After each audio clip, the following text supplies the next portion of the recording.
Hi everyone, good afternoon from Vienna. Welcome to my YouTube channel, Making It in Austria. My name is Adela Mejijanic and I will be your host for today. And it's my great pleasure to have Miglena Hofer with us today as a guest. Welcome, Miglena. Thank you. Welcome. Here today. Thank you for joining us on this sunny day here in Vienna Yes. and sharing your story with us. So let's start with a short introduction from you. Hey, so my name is Severina Hofer. I'm a Bulgarian who lives in Austria. I came to Austria in 2012, so it's been already a good chunk of time, 8.5 years. I'm a legal professional and an entrepreneur, a parentpreneur. I have two small children, and I have two in Austria. One of them is a non-profit organization called Austria for Beginners. We provide free legal advice for foreigners in Austria. And the other venture is called the Collaboratory, where we have created the only co-working space in Austria that allows parents to come with their kids. I like saying that we make our own solutions, and I have to be honest, Collaboratory I created for me because I needed to keep working. But I was already pregnant with my second baby, and I knew how things were with my first one. You know, when you live in a foreign country, you don't have the same support network. Yeah. And that becomes especially visible when you have kids. Yeah. So I said, oh, wow, this should exist. Like I should be able to go somewhere, do some hours of work, and my baby can come with me. So this is how the idea of Collaboratory was born. And then me and my co-founder, we just did it. So. Awesome. I will definitely need your services in a couple of months. In a couple of months, and some of the ladies from the Making It in Austria, so they are expecting this year as well. So I think it's going to be a full house. Miglena, I would like to know more about the first project. First project, this Austria for Beginners. So tell us a little bit more and how our viewers can get in touch, which services you provide, and how you can support people. Okay, Austria for Beginners just turned 5. We founded it 5 years ago in 2016. Maybe an interesting story how the idea about it came to life. My co-founder and I, we were both Bulgarians, we were both lawyers. I was on maternity leave with my first child, and although I really love being a mother, I really missed working, and I really just miss doing something for myself, something I see, I find useful, interesting, challenging for my brain. And I got asked about a lot of friends I had here from other organization, from the Vienna Babies Club, for help in their dealing with Austrian administration, because I am a legal professional. I do speak German, and also my husband is Austrian, also a lawyer, so we know our way around. And then I thought, oh wow, so this is definitely, there's definitely a need for that, because while there's so many services, free services that you can use, especially in Vienna, that City of Vienna provides, they're all predominantly in German, and there is nothing accessible in English. On the other hand, my co-founder, on her own, she got approached by some Bulgarians that she met by accident, helped them, and said, maybe there's really something we can do about it. And we decided over drinks one evening in our favorite pub. It was actually her idea that we start something. It was like, oh, why don't we do this together? I was like, okay, yeah, maybe we should do this together. And then the ball started rolling. We thought it's going to be something on the side. We're going to get to help some people at the same time. And for me, I said, oh, my brain is going to stay active. I'm not going to be out of practice for such a long time. And then it just exploded. In a couple of months, it was already visible that this can be a full-time gig. So we looked for an office. Our phones were going mad. At the beginning, we just made this mistake to give our personal phone numbers, because we really thought it's gonna be like, I don't know, 5 people per month would call, but no, we got calls in the middle of the night, weekends. It was insane. So once we found an office, things really got. I'm sorry, I have a bit of cold. Things really got serious, and I've been always, for me, working in a non-governmental section was always a dream job. This is one of the reasons why I agreed to move to Austria. Where I come from, immigration is very common and very much desired, but not for me. It was never for me. I loved my profession, I loved my environment. I never wanted to live abroad. I thought maybe maybe an internship or a master's degree, which I did here. I did an LLM at the University of Vienna, but never permanent immigration. But yeah, love happens, and then it takes you places. So we really think Austria for Beginners was just a very tiny thing. But I said, oh, okay, so actually it fits what I want to do. I do want to work in the non-governmental sector. I do want to use my knowledge and expertise to help people. I like to say that the law should work for the people, not against them. And foreigners are especially vulnerable, right? Because even if they know the language, they don't really speak the administration and the language of the law, which is complicated enough also for the locals. And secondly, big part of the immigrants we meet come from countries where being discriminated is a way of life. So they just take it when it happens to them in Austria. And I always remind them I really understand why they don't want to pursue their rights, but the difference between their country of origin and Austria is that here it might take time as well, but it's actually worth it at the end. And this, of course, doesn't go for any other country, but there are areas in the world where we know that pursuing your rights is almost always fruitless. So this is how Austria for Beginners just exploded, and we do a lot of other things. It's not only the legal advice, we also host webinars. Now they're webinars, they used to be seminars. For example, legal aspects of pregnancy and maternity, because this is very close to our heart. We help people prepare for the massive amount of red tape they will have to endure once the baby is here. We also talk about legal stay for third country citizens, how to fill out your tax declaration, all kinds of legal topics that affect the everyday life of internationals in Austria. And we also have other projects like the job application bootcamp, because we know from experience that looking for a job in a foreign country very much differs from doing it in your own country.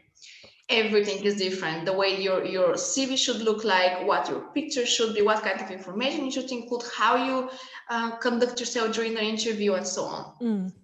So in short, this is Austria for Beginners. It's I like calling it my second baby, because as I mentioned to you earlier, I do think about it all the time. I lose sleep over it. I worry about it. I take care that the organization grows. So yeah.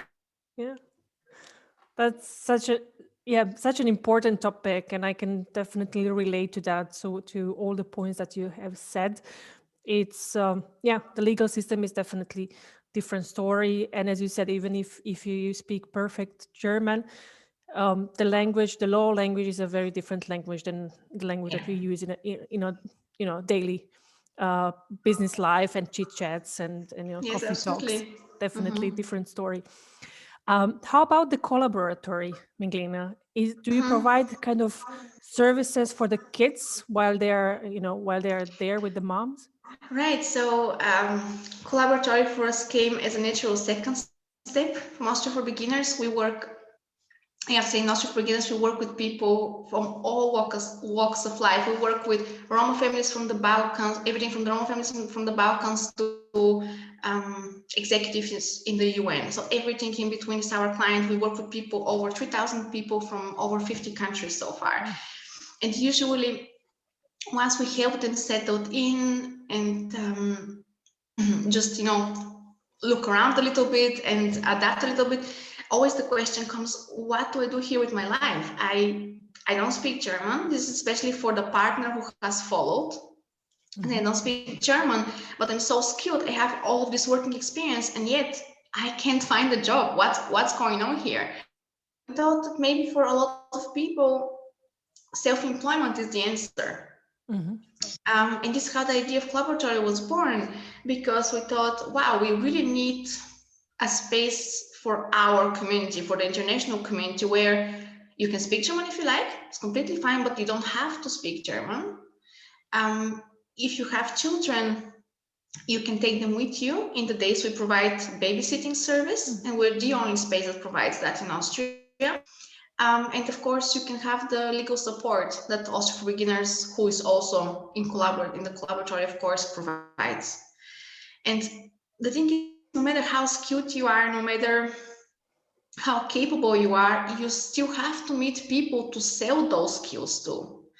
And I think this is one thing all of us internationals in Austria experience. Just sitting at home or being online, being on social media is not a way to be part of a community.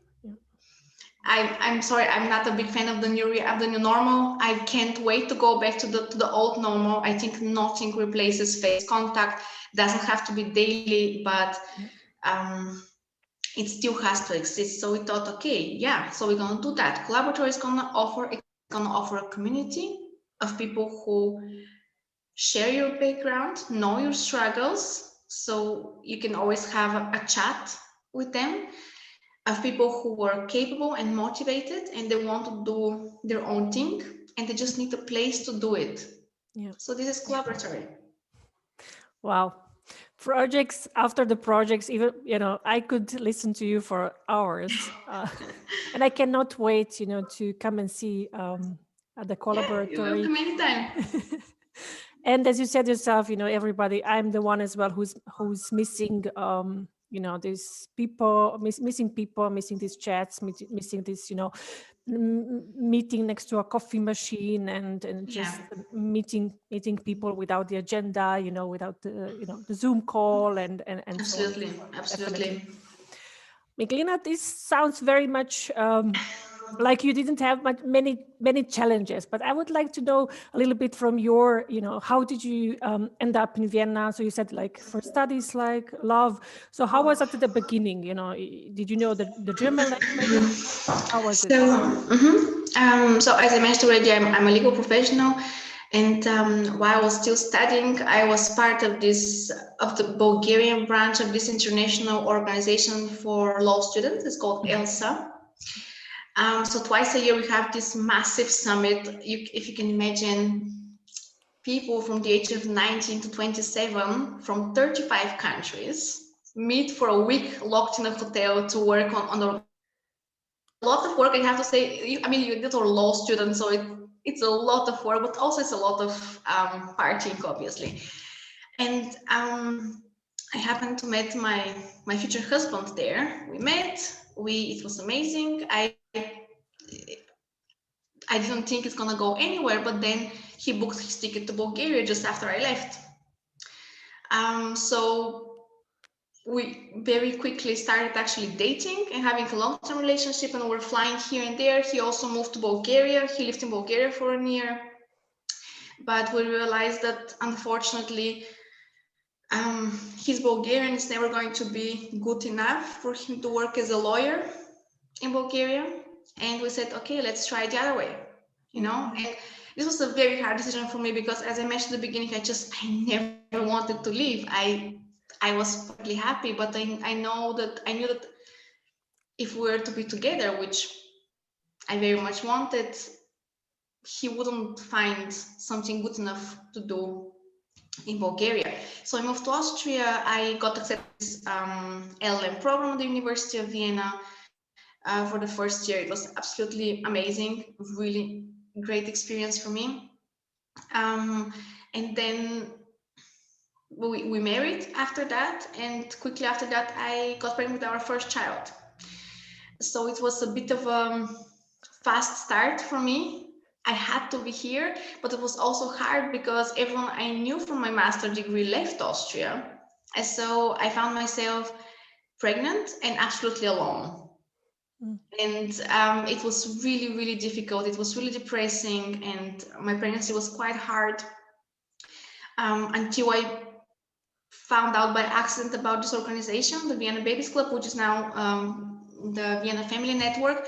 And I have to say, for me, I've said this many times on any platform, I get asked, this organization saved my life. For me, this is my tribe. I found my village. The organization was founded in Australia, maybe 20 years ago, by a couple of expat wives who were pregnant, and again, no support network. So now the organization has, I don't know how many thousands of members. I met my closest friends in that organization, and our kids are also close, super close friends. So this really saved my life. I have to say, it gave me the sense that I can have a life in Austria, because up to that point, I was flying to Bulgaria every month almost. Wow. Almost every month, because it's very close. It's 1 hour flight. They had cheap flights, and I couldn't really feel that I'm living in Austria. I felt like it's a temporary thing, although I was already married. And I was like, okay, so I was always with one foot in Bulgaria. Then my son came along and said, oh, wow, I think I'm staying, it's really, it's funny, but it's really when the realization hit me that, oh, okay, I'm doing this here now. Also, somehow, it didn't help that my son, like, he looks like the poster child of the Aryan race. His mom, for the first 3 years of his life. I was like, yeah, okay, I'm staying. And this was hard. I started applying for jobs. I have to say, for those who are planning on coming to Austria, especially for the women planning to come to Austria, Austria is still very, very patriarchal. It's way more patriarchal than I would like it to be. I was going to those interviews, and my son was already in kindergarten, and and I was applying for 20-hour jobs, and people, mostly men on high positions, kept asking me, how am I planning to combine motherhood with a 20-hour job? And at the beginning I laughed because I thought it's a joke. I thought, this is not why would you seriously ask me about this? And then it would always tell me how they're also a family. I'm a family man. I have 3 kids. Wow, how did you combine being the CEO of this company with having 3 children? Yeah, so this was at the time when Austria for Beginners already existed, and I thought, why do I keep hitting a wall? Why do I go somewhere where they will look at me predominantly as a mom and not as a professional, while I can build something on my own? And this is when I decided to persist. Of course, this is not just my decision, it was a family decision. Obviously, we had to make the decision for a very long time to live with one income. And this is not easy. I also understand what a massive privilege it is. We're not wealthy or anything, but we made the decision, okay, what I do, it's important, the social impact. And for this one of the reasons I love my husband so much, that we have the same values, because the work I do has a really big social impact. So we made the decision, we're gonna keep it up for as long as we can. When we cannot afford it anymore and it hasn't turned into a paying job, then we're gonna have to discontinue it. But up to that point, we are gonna put efforts into it. So for me, Austria for Beginners, really, it's one of my babies. And yeah, and even though it's only me there, I mean me without my husband, for me this is a family venture, as it is Collaboratory. You're a rich woman. I am. I can't complain. Thank you for sharing this story. You already started talking about what you would recommend to people who are considering to move to Austria at the moment. So maybe you have more tips.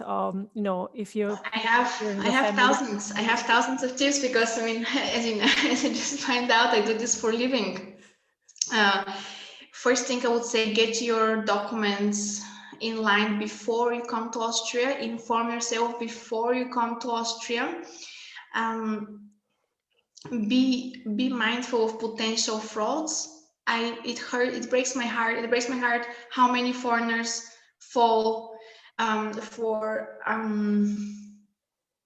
landlords who take advantage of them, to employers who take advantage of them, and you go into a vicious cycle. Like you have a job that pays almost nothing, but then you can't leave it because without it you won't have any job.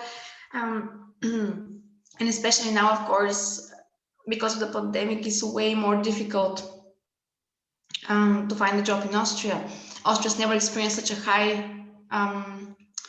unemployment rate since the Second World War.